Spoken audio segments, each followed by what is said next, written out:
اهلا بيكم كل متابعينا واللي لسه ما تابعوناش واللي بيشوفونا لاول مره. اهلا بيكم في قناه دفا البيت. بصوا بقى يا جماعه، ماما جات لي زياره يومين، طبعا عديها كده ولا يبقى فيها استغلال.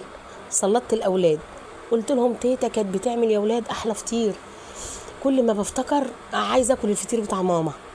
طبعا الاولاد قاموا بالواجب وظن ظن ظن ظن، وانا قلت استغلي الفرصه، وهوبا دخلت على المطبخ حللت شويه دقيق، حتى لو جايباه فاخر ده فاخر حللته برضو لازم تشاهديه، وحبه ميه وتحطه بشويش كده، دقيق على شويه ملح بس مش اكتر، واحط الميه بشويش وبالراحه، ما انا لازم اخليها تحت الامر الواقع، لو ما عملتش كده ممكن ما تعملش الفطير.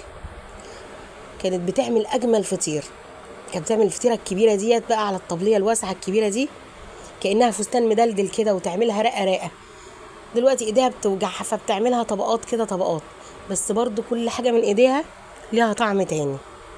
مامتي بتعمل من الفسيخ شربات، بصوا تمسكوا العجين، ما بتعرفيش تعجني واول مره تعجني، انت ما بتعرفش وعايز تعمل لاولادك في البيت، اعجن بايدك كده كانك بتلعبي كده، بتلعبي في العجين، اهبديه واخبطوه، اخبطي العجين كده بيطلع العضلات بتاعته. بصوا محتاج ميه، ما تكبوش بقى بالكوبايه، حسيت ان هو ناشف بعوز ايديا كده بالراحه ونغص فيه كده بالميه وايديا بتلتوه يعني.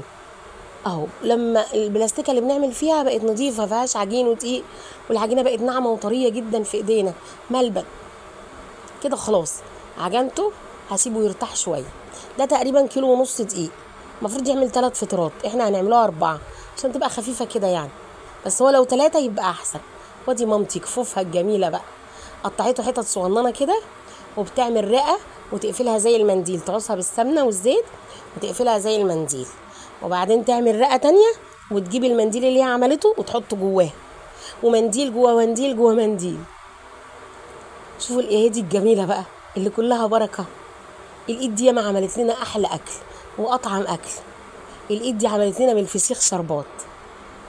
النهارده كان عيد، انا واولادي كلنا كنا متلمين حواليها، كله بيتفرج وكاننا اول مره، مع اني عملت لاولادي الفطير كتير، بس من ماما شكل تاني وطعم تاني. هي قاعده اهي، بصوا انا بناولها السمنه والحاجه، جابت الرقات المناديل اللي هي عاملاها، ودي كانت اخر رقه هتحطها وتقفلها. كل رقه بتعملها كده، تقفلها زي المنديل وتحط التانية فوقيها. ولو عايزين تشوفوا الطريقه شجعوها في التعليقات عشان اخليها لكم تجيبها خطوه خطوه.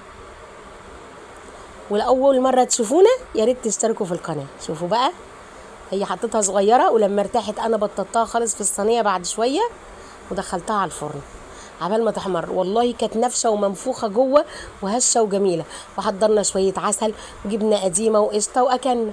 وقلت اقوم بقى كافئها، جبت لها اول فلفله بلدي طرحه عندي من شجرتي، لان ماما بتحب الخير والخضره، وقلت اكافئها بيها. ولو وصلتوا هنا اكتبوا لنا في التعليقات وصلوا على النبي.